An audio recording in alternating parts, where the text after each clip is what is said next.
은어. 중국의 대표적인 세계 문화유산 중 하나인 은어를 소개합니다. 중국 최초의 문자인 갑골문이 발견된 곳이자 고대 중국인들이 하늘의 뜻을 해석하고 미래를 점쳤던 신비로운 장소입니다.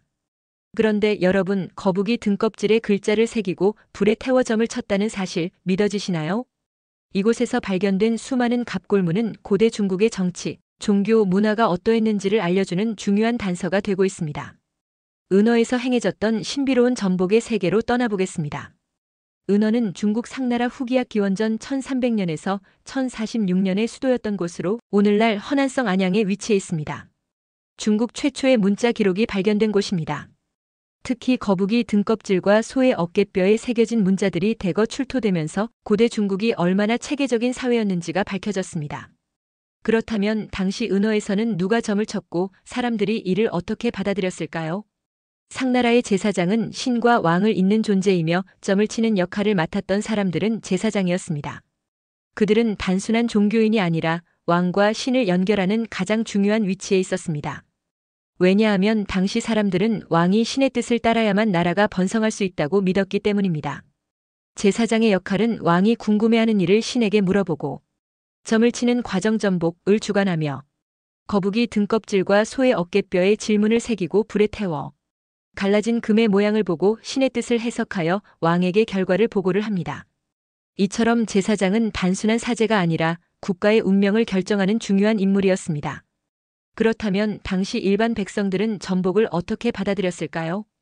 오늘날 점을 치는 것은 개인적인 신념에 따라 다르지만 고대 상나라에서는 전복이 신의 뜻을 직접 듣는 방법이라고 여겨졌습니다. 왕뿐만 아니라 귀족들도 제사장을 통해 중요한 결정을 내렸습니다. 전복을 통해 결정된 주요 사항들은 전쟁을 해야 하는지, 가뭄이 들 것인지, 농사를 언제 시작해야 하는지, 조상들이 만족하는지, 왕의 후계자는 누구로 정해야 하는지를 정하는 것이라. 점을 치는 행위는 단순한 미신이 아니라 국가 운영의 필수 요소였습니다. 심지어 왕의 모든 중요한 결정이 점괘에 따라 이루어졌다고 해도 과언이 아닙니다. 이제 실제로 어떻게 점을 쳤는지 살펴볼까요? 전복의 과정은 첫 번째, 거북이 등껍질이나 소의 어깨뼈에 왕이 궁금해하는 질문을 새김. 예를 들면 올해 홍수가 날까? 전쟁을 하면 이길 수 있을까? 두 번째로 가열합니다. 뜨겁게 달군 청동봉을 이용해 등껍질에 열을 가하여 이때 거북이 등껍질에 금이 가면서 독특한 균열이 생깁니다. 세 번째, 금의 모양을 해석합니다. 제사장은 균열의 모양을 분석하여 신의 뜻을 해석하였습니다. 예를 들어 균열이 위쪽으로 갈라지면 긍정적인 의미, 아래쪽이면 부정적인 의미로 해석. 왕에게 보고합니다. 점괘의 결과를 왕에게 전달하고 이에 따라 국가 정책이 결정됩니다. 이렇게 거북이 등껍질을 태워서 신의 뜻을 읽었다는 점에서 당시 사람들의 사고방식이 얼마나 신비롭고 독창적이었는지를 알 수 있습니다. 고고학자들은 은어에서 무려 10만 개 이상의 갑골, 거북이 등껍질과 소의 어깨뼈를 발견했습니다. 그렇다면 이렇게 많은 거북이 등껍질이 한 곳에 쌓일 수 있었던 이유는 무엇일까요? 거북이 등껍질이 많았던 이유. 상나라 왕들은 수많은 의사결정을 전복을 통해 내렸기 때문에 매일 점을 쳤습니다. 당시 거북이는 황하 유역과 남쪽 지역에서 쉽게 구할 수 있는 동물이었고 제사용으로 널리 사용되었습니다. 사용한 갑골은 왕궁 근처의 특정 장소에 모아서 보관했기 때문에 대량으로 발견되었지요. 즉 전복은 단순한 종교적 의식이 아니라 국가 경영의 중요한 도구였으며 매일 지속적으로 행해졌기 때문에 엄청난 양의 거북이 등껍질이 남아있었던 것입니다.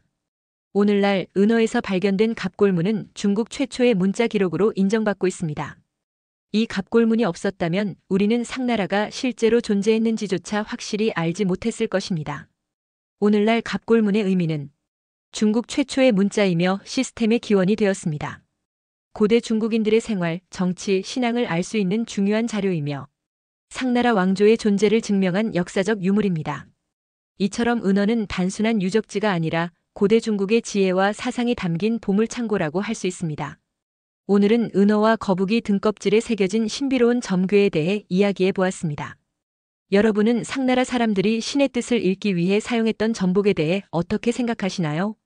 고대 사람들이 인간의 한계를 극복하기 위해 시도했던 방법들을 보면 지금 우리가 사용하는 과학과 기술도 어쩌면 현대의 전복 방식이 아닐까 하는 생각이 듭니다.